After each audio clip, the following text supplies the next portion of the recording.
Super interesting. The state of New York is doing a pilot where they're giving about 1,000 of these things called ElliQ to seniors in New York. And ElliQ is a thing, it's like Alexa.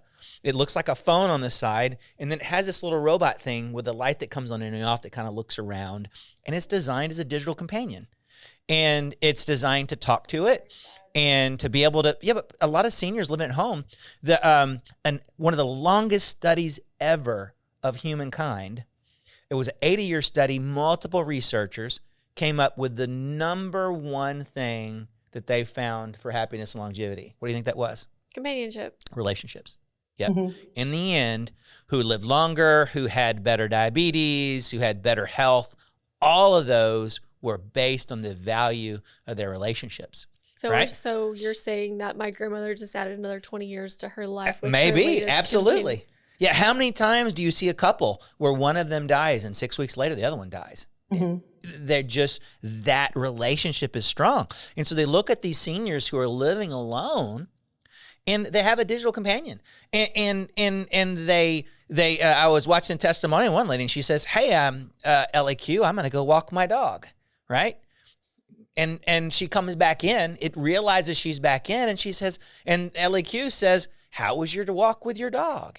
And plays games. And this is just the beginning. The people who write the processors say that AI is going to improve in the next. That goes against all the other studies that have been out there about, it's not just having somebody have a conversation with, it's also the physical touch.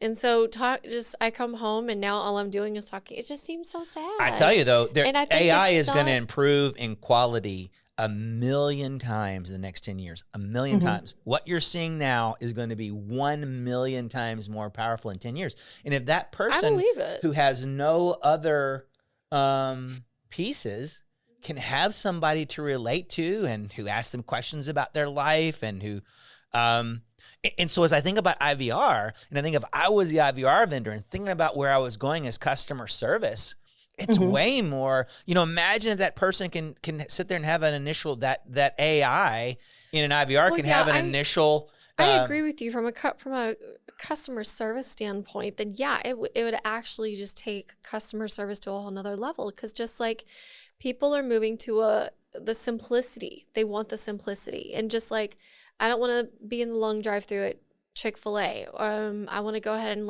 or have my food ordered, and all I do is drive up and I drive off and not be stuck in the building, the line that wraps around the building. That's driven by speed and convenience. That's our need to have things done quickly and ready. I totally agree that AI is going to contribute to that, and more people are going to choose that simpler way. But I don't see it benefiting elderly who are looking for companionship. The reality is it does.